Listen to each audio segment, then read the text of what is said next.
El reino de las bestias. Gur es un reino rojo de dientes y garras. Sus tierras salvajes son escenario de innumerables luchas diarias entre depredador y presa. Para sobrevivir aquí, uno debe estar en contacto con la bestia interior, ya que solo esto puede otorgar la fuerza para vencer a los monstruos externos. Gur es una tierra dura y agreste para gente dura y aguerrida. Incluso antes de la era del caos, la civilización nunca tuvo un tiempo fácil para arraigarse aquí. Cada aspecto del reino evoca una era primordial anterior a la llegada de Sigmar y sus compañeros dioses del panteón, cuando los monstruos gobernaban y la humanidad luchaba cada día solo para sobrevivir. Las tierras salvajes de Gur, que es decir, la gran mayoría de su extensión, están infestados de feroces monstruos y plantas depredadoras, desde esferas de hierba rastreadora letales pero pequeñas, hasta gigantescos Gigaurouch y los Basiloplexi que acechan en el mar Mascabahía de Skirla. Eso es antes de considerar cómo las propias tierras libran una lucha tectónica constante entre sí, temblando y rasgándose, devorando todo lo construido sobre ellas en el proceso. El regreso del dios de los terremotos, Kragnos, solo ha exacerbado este fenómeno y asegurado que cruzar las llanuras de Gur sea ahora más peligroso que nunca. La mayor parte de Gur está compuesta por sabanas de terracota llenas de los huesos ensangrentados de titanes muertos. Estos despiadados páramos son interrumpidos por pantanos apestosos, ríos turbulentos, selvas sofocantes y montañas vivientes que, según las leyendas, se desplazan lentamente por las llanuras para luchar contra rivales y buscar nuevas presas.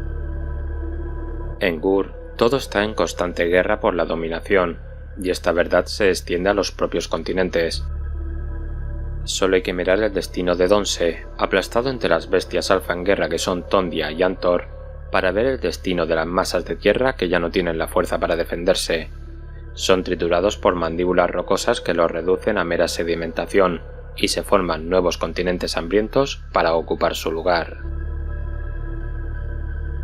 Aunque muchas poderosas fuerzas salvajes han luchado por el dominio de las tierras gurianas en el pasado, el verdadero amo del reino ha existido allí desde el amanecer de los tiempos, Gorkamorka, dios de las bestias y la fuerza salvaje.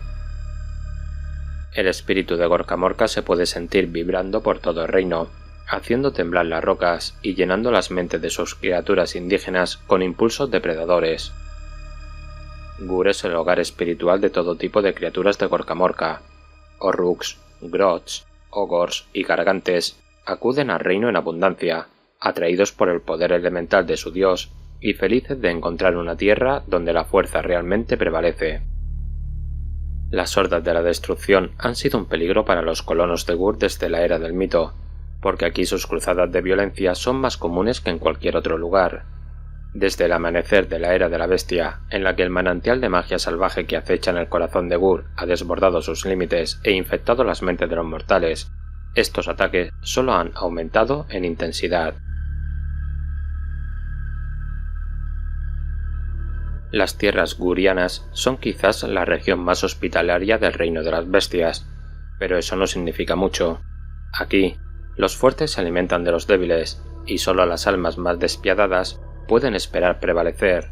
Sin embargo, algunos valientes guerreros logran prevalecer, y si uno puede soportar exitosamente Gur, su poder queda demostrado más allá de toda duda.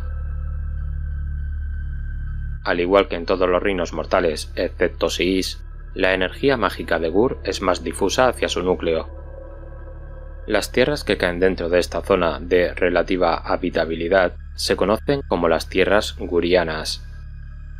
Es aquí donde la civilización mortal ha intentado establecer sus raíces con mayor fervor, y aquí, a su vez, han sido ferozmente opuestos, no solo por las criaturas salvajes, sino también por el temperamental espíritu del mismo Gur. En tiempos primigenios, las tierras gurianas estaban gobernadas por monstruos. Estos no eran solo criaturas salvajes, como los Gigantopiti de 2 cabezas y devoradores de carne de la jungla, los abotargados reyes escorpiones que acechan en los numerosos abismos de Skirla, o los temidos pájaros Forusaki de Lendu. Imperios bestiales enteros como los Draconid, Drogut y Desdeñatruenos dominaban las llanuras de Ámbar, a veces aliándose pero a menudo luchando entre ellos. Los retorcidos Gor mantienen territorios de caza en estas tierras, territorios que ansían recuperar. Pero los nativos más infames de Gur son los Pieles Verdes y Ogors, que sienten una conexión espiritual rudimentaria con la iracunda tierra central del reino. Es casi imposible viajar por las tierras gurianas sin encontrarse con sus bandas de guerra, y atacarán ante la menor provocación. Dada su inestabilidad tectónica, la dureza de sus tierras y la ferocidad de su vida indígena, uno podría preguntarse por qué alguien se instalaría voluntariamente en Gur. La respuesta es simple: la carne. La carne de las bestias de Gur es considerada una delicatessen, y al preservarla utilizando sales marinas recogidas de los océanos turbulentos, las almas intrépidas pueden hacer fortunas comerciando este alimento en tierras menos prósperas. En la era del mito, los principales mercaderes trabajaron con tribus de cazadores para asegurar un suministro constante de este valioso recurso, a su vez permitiendo que los clanes conservaran sus antiguas tierras y tradiciones sin competencia. Esto tuvo un alto costo en la era del caos. Muchos de los ritos primordiales practicados por estos clanes se corrompieron fácilmente en el sangriento culto a Khorne, y sus legiones daemoníacas encontraron muchas fisuras desde las que asaltar el reino. Dicho esto, Gur resistió el embate de los poderes oscuros mejor que algunos reinos. Esto se debió no solo a la resistencia liderada por la reina guerrera Indrasta, sino también a la alegría estruendosa con la que los Horror recibieron el embate del caos y respondieron contraatacando. Mencionar las guerras Pieles Verdes en presencia de Archaon todavía puede resultar en una muerte rápida y brutal. En la era de Sigmar, el pueblo del dios rey concentra sus esfuerzos en Tondia, actualmente el continente alfa más grande. Su mayor bastión es Scelsis, una ciudad portuaria estratégicamente vital construida en la costa de los Colmillos.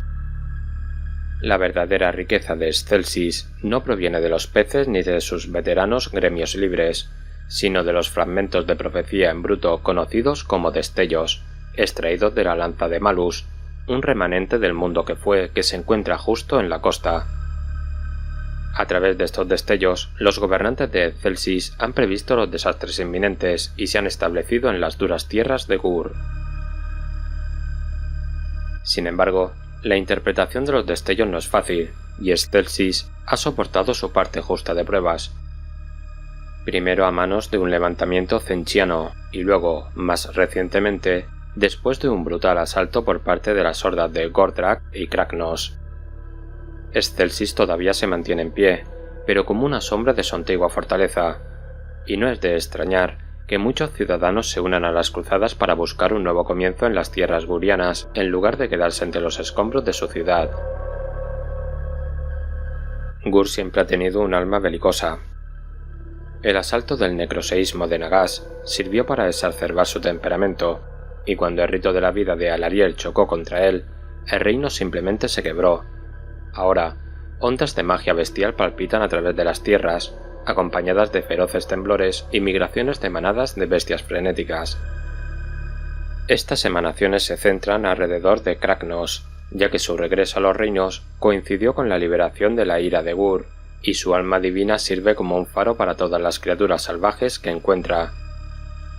Las hordas de Gorkamorka se han energizado con la presencia del fin de los imperios, y ahora se lanzan contra los puestos de defensa establecidos por las cruzadas Portamanecer, con una ferocidad aparentemente incansable. No menos peligrosa es la amenaza interior. Los casos de mutación animal, locura salvaje y maldiciones licántropas se han vuelto cada vez más comunes entre las ciudades de Sigmar. Cuando la luna depredadora Genor se mueve para oscurecer a su pariente Coptus, el cielo se tiñe de rojo de la sangre recién derramada.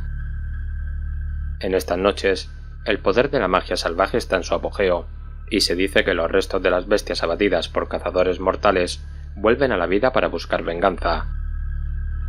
Gur ha entrado en frenesíes antes, pero nunca como este.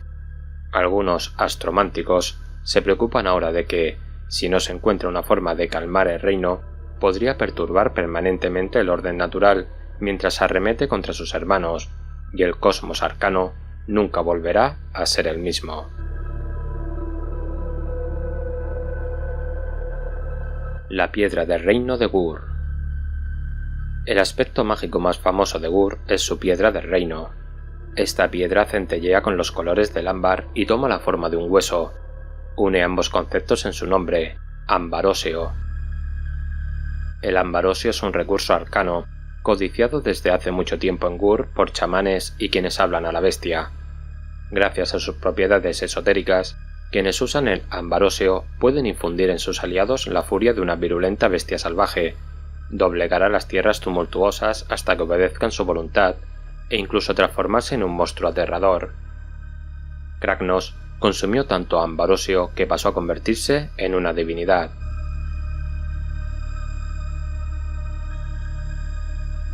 Continentes de los dominios gurianos. Tondia. Una tierra poderosa, incluso según los implacables estándares del reino de las bestias. Tondia es una inmensa naturaleza primordial, resentida por el contacto de la civilización. Los antiguos reinos que alguna vez habitaron aquí en la era del mito están todos destrozados y perdidos.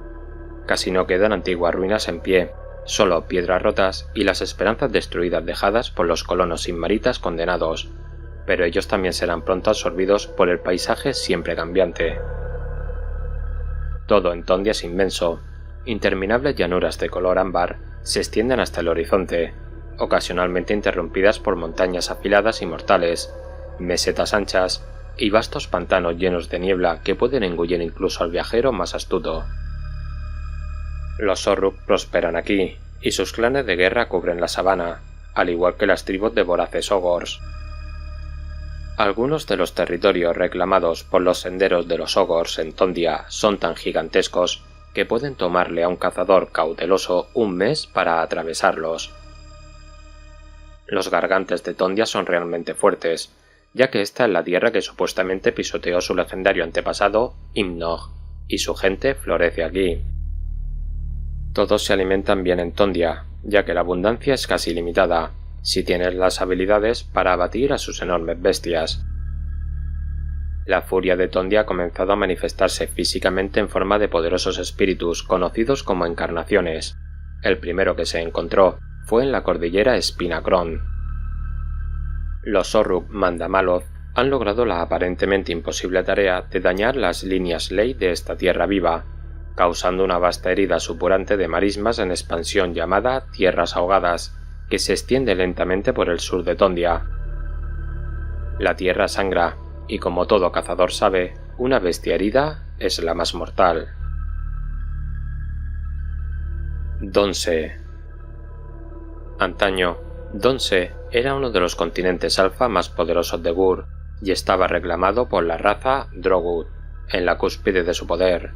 La raza Drogut es a la que pertenece el centauroide Kragnos.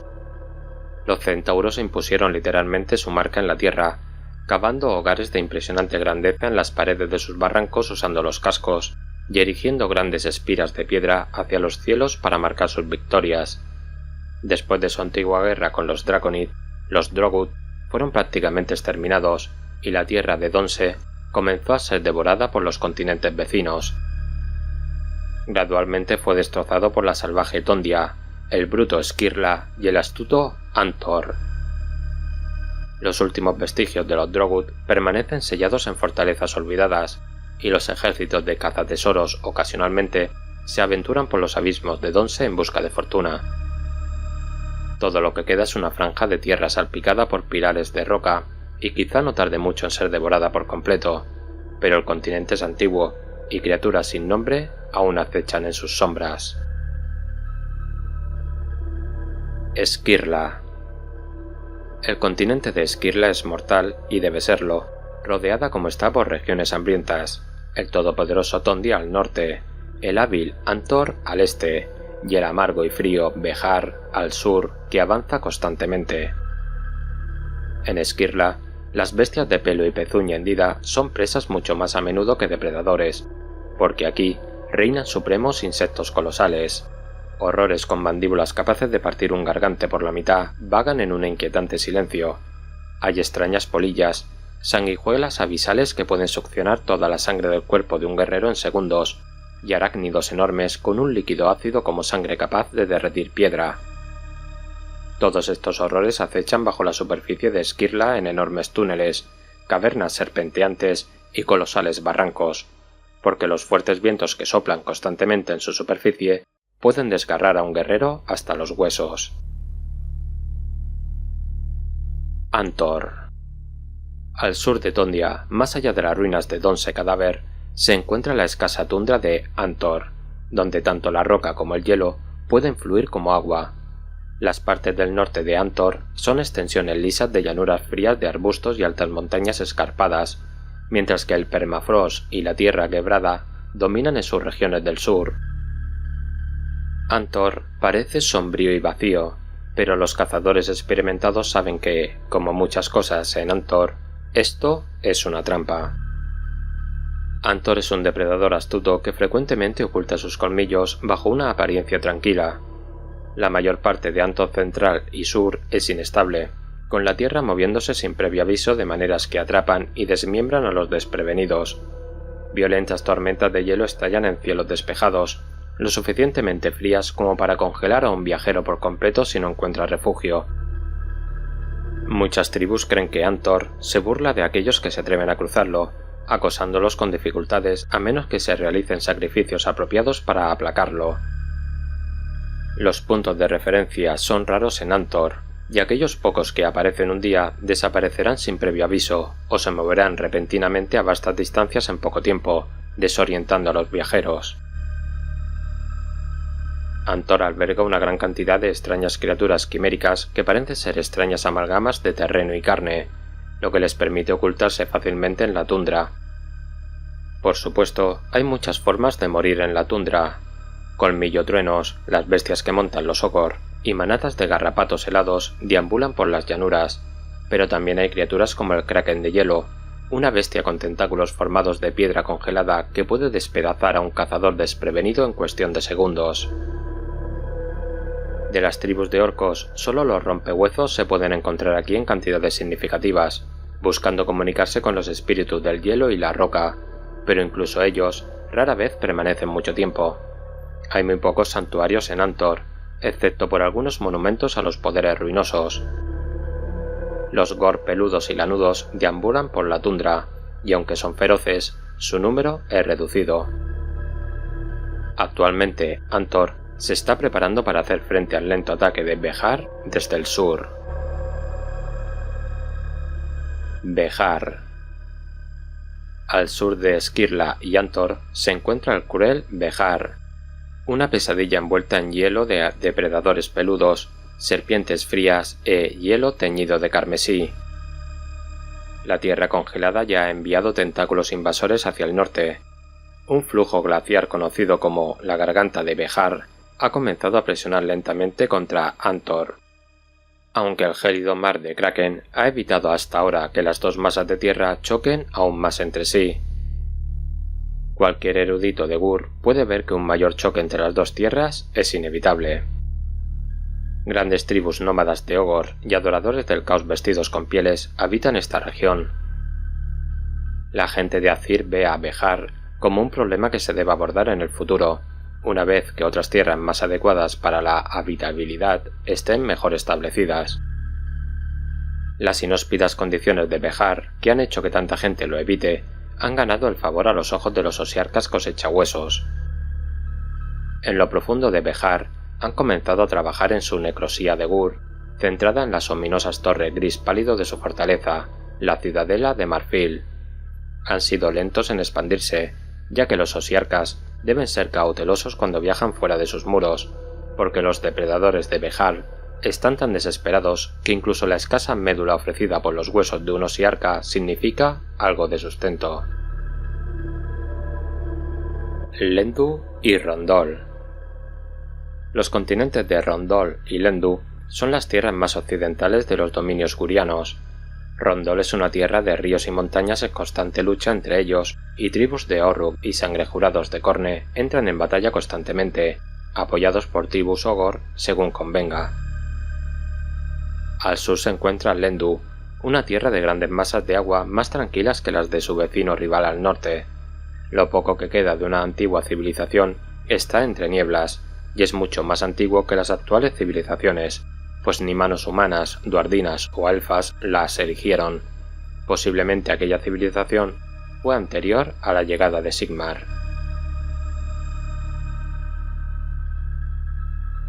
Veamos algunos de los lugares importantes de Gur. Excelsis, ciudad de secretos. Excelsis es la ciudad más grande de Sigmar que se encuentra en Gur, establecida por los implacables forjados de los caballeros excelsos. Ha resistido muchas tormentas a lo largo de las décadas y ha salido a flote, aunque a veces por poco. Los destellos extraídos de la lanza de Malus, el colosal fragmento del mundo roto que yace justo en la costa, permiten a los habitantes de la ciudad cosechar los dones de la profecía. Después del asedio por la horda de Kragnos, gran parte de Excelsis todavía yace en ruinas, y su maltrecha población busca nuevos horizontes uniéndose a las cruzadas portaamanecer de Sigmar. El gran Fuerte Tripas. Las hordas de Ogor están constantemente en movimiento, ya que siempre deben buscar nuevas formas de saciar su hambre insaciable. Sin embargo, muchas mascatribus tienen poderosas fortalezas a las que regresan periódicamente para celebrar sus festines estridentes. La más infame de todas es el gran Fuerte Tripas, bastión de los Puño Carne. El Fuerte Tripas está construido completamente con rocas, levantadas y colocadas por los Ogor y los gargantes a los que han intimidado y sometido. Muchos enemigos han intentado tomar el Fuerte Tripas y varias tribus Pacto Oscuro aún habitan en sus desoladas tierras circundantes. Un hecho fomentado por la guarnición Ogor, ya que asegura que siempre tengan carne fresca para sus ollas. Pico Doble Cuerno. Fue Kragnos quien arrastró a su pueblo al conflicto contra los Draconid y quien prácticamente condujo a los hechiceros dragones a la extinción. En la cima del Pico Doble Cuerno, la furia del dios del terremoto finalmente se detuvo. Colaborando junto a los Slann, los Draconid sellaron a su némesis dentro de una esfera de atemporalidad debajo de la montaña, ya que ni siquiera ellos podían derrotarlo en un conflicto abierto. Solo después del rito de la vida de Alariel, la prisión de Kragnos se debilitó lo suficiente como para que pudiera escapar. El Pico Doble Cuerno se ha convertido en un lugar de peregrinación para las criaturas que siguen a Kragnos, y la batalla se libra constantemente allí para ganarse su favor divino. Mar Desgarrador. Los elfos de las flotas Azote Corsario se enorgullecen de su habilidad como marineros, pero incluso ellos no afirmarían haber dominado el Mar Desgarrador. Estas aguas constantemente se agitan, ganándose su nombre al arrancar pedazos de la costa de los colmillos con cada marea. Bajo la superficie, ocasionalmente se pueden ver las formas de leviatanes desconocidos, acompañados por alguna aleta o tentáculo colosal que emerge del agua. La mayoría de los que deben surcar por el Mar Desgarrador saben que es mejor no arriesgarse a molestar a estas criaturas a medida que pasan, y aquellos que no lo saben, rara vez tienen la oportunidad de aprender de su error. Picos Desdeñatruenos. Las montañas están continuamente envueltas en tormentas eléctricas, porque los Desdeñatruenos todavía están aquí. Aunque su número es muy reducido, no sienten un gran amor por los Orruk, pero su odio hacia Sigmar nunca ha disminuido, por lo que ocasionalmente ayudan a los Orruk en sus batallas solo por despecho. Corren oscuros rumores de que los Desdeñatruenos han aprendido a atrapar y consumir los espíritus relámpagos de los caídos forjados en la tormenta antes de que puedan regresar a Azyr. Espinazo de Ranhut. Oculto en lo profundo de las montañas del Espinazo de Ranhut se encuentra un lugar de maravillas, terror y antiguos secretos. Una biblioteca colosal, una vez perdida, del antiguo Draconid, que ahora es una ciudad en expansión que alberga a muchos eruditos y pioneros. Hace mucho tiempo, la ciudad que alberga esta biblioteca era un lugar de conocimiento para los Draconid. Desde su redescubrimiento por los exploradores Caradhran, ha pasado de ser visitada temporalmente a una poderosa ciudad-fortaleza. Las ciudadelas de la biblioteca central albergan innumerables grupos de eruditos y exploradores, ansiosos por descifrar los secretos perdidos y hacer fortuna. Sus esfuerzos cuentan con el apoyo de una gran población de cazadores, madereros y trabajadores. Dado que el espacio en las montañas heladas del Espinazo de Najut escasea, la mayoría debe vivir en alojamientos temporales. La biblioteca en sí está protegida de la geografía perturbadora de Gur por medios mágicos, pero la mayor parte de la ciudad no lo está. Los colonos luchan contra los elementos y reconstruyen sus hogares después de frecuentes desastres naturales. Esta agitación constante hace que la gente de este lugar sea un pueblo resistente y versátil. El mayor tesoro de la ciudad es su biblioteca. Ubicada dentro de bóvedas aparentemente interminables debajo de la ciudad, este almacén de conocimiento contiene sabiduría secreta de la era de los mitos, almacenada en largos pergaminos guardados dentro de cajas de hueso de bestia. Poderosos secretos se encuentran en lo profundo de la biblioteca. Los buscadores de conocimiento desafían trampas astutas y olvidadas mientras exploran los tramos inferiores en busca de pergaminos vitales. Los señores del hierro son los forjados en la tormenta encargados de defender la biblioteca. Usan el clima como arma, defendiendo la ciudad de los invasores, atrayéndolos a altas montañas, donde se las tienen que ver con tormentas de nieve y traicioneros campos de hielo. Solo cuando el enemigo está exhausto y medio congelado, atacan los señores del hierro. Caen sobre su enemigo en una lluvia de golpes furiosos y flechas cargadas de tormenta antes de desvanecerse en la niebla helada. Colmillo-Track. Colmillo-Track no es un lugar, es una bestia divina peculiar, ya que posee en sus entrañas el portal del reino que lleva de Gur a 8 partes y viceversa. La bestia divina en forma de gusano andaba suelta después de los acontecimientos de la guerra por los portales, pero Gordrak, después de su asalto fallido a Excelsis, se dirigió a capturar a la bestia divina, y en los fosos rectantes del abismo de Garrentia en el continente de Skirla, dio con su presa. Finalmente, pudo detenerla gracias a quedar atascada en el abismo. Tumba de Bestias. Tumba de Bestias era una inmensa montaña viva depredadora situada en Lendu, que atraía a exploradores hacia sus entrañas laberínticas que se decía que contenían tesoros invaluables atrapados en ámbar. Si bien el nombre Tumba de Bestias se refiere a una única montaña, las tribus primitivas que viven allí a menudo se referían a la región alrededor de la montaña con ese nombre, ya que es una presencia que lo engloba todo y que los vigila con un hambre silenciosa. Fue destruida como consecuencia del rito de la vida de Alariel, aunque también se dice que fue por una explosión creada por los Seraphon. Lo que sí es seguro es que ahora yace en ruinas. Hay quien piensa que sus ruinas aún están llenas de tesoros, aunque solo para aquellos dispuestos a enfrentarse a los muchos peligros inherentes en encontrarlos. Sin embargo, la mayoría solo encontrará una tumba temprana al adentrarse en ese lugar. Bosque nudoso. El bosque nudoso es una gran extensión de bosque espeso e impenetrable que se extiende durante cientos de kilómetros en el oeste de Tondia, cerca de la frontera con Skirla. Es un lugar antiguo y despiadado, coronado por nubes de niebla y el eco de los aullidos de las bestias cazadoras. El bosque no está formado por hojas verdes exuberantes, sino por crecimientos similares a plumas de árboles depredadores que ansían sangre fresca.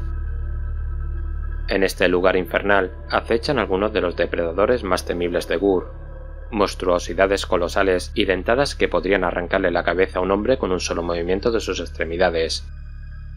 Entre las tribus de cazadores errantes de Tondia Occidental, es una verdad aceptada que solo los buscadores de muerte o los cazadores de gloria se atreven a adentrarse más allá de la empalizada de espinas que marca la frontera del bosque nudoso.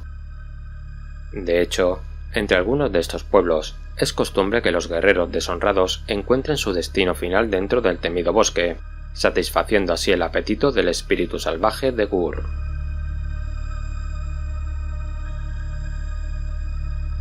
Y para terminar, veamos cómo Sigmar y Gorka Morka se encontraron. Sigmar halló a Gorka Morka en el reino de las bestias. El dios piel verde de 2 cabezas estaba atrapado en el interior de Drakatoa, la avalancha viviente que dominaba Gyrria. Suspendido en el cieno primordial de esta monstruosa masa de ámbar, a Gorka Morka no le servía de nada su fuerza brutal ni su mente astuta. Pese a que sospechaba que esa acción le traería problemas, Sigmar hizo que Dracothion bajase en picado. Como un cometa que cae del cielo, Sigmar lanzó su grito de guerra. Los relámpagos cósmicos del Gran Dragón y los mazazos de Gal-Marad derrotaron a Drakatoa. A Gorka Morka le complacía verse libre, aunque también estaba furioso. Jamás se había visto atrapado de aquel modo, y jamás había necesitado ayuda. Como es natural en una criatura de emociones violentas, su reacción fue atacar. El dios bicéfalo verde alzó su maza y propinó a Dracothion un garrotazo que le dejó inconsciente. Iracundo por aquel ataque injustificado, Sigmar se levantó de su montura caída e inició lo que iba a convertirse en una batalla de 12 días. El estrépito del intercambio de golpes entre ambos dioses sacudió los 8 reinos.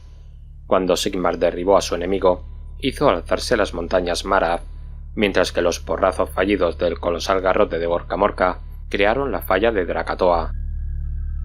Una miríada de depredadores se acercaron, atraídos por el olor de la sangre, pero el espectáculo era tal que las sierpes solares y los sagots permanecieron unas junto a otros.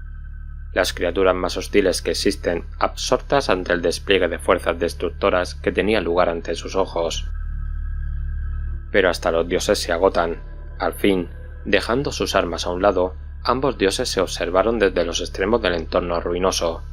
En vista de la devastación que habían provocado en el paisaje y de la audiencia de feroces monstruos a los que su duelo había atraído, los dos sonrieron y luego rieron, y las ásperas carcajadas del dios piel verde se mezclaron con las sonoras risotadas de Sigmar. Viendo que el dios forzudo había igualado su propia belicosidad, Gorka Morka estrechó la mano del hombre dios y accedió a pelear junto a él y no contra él.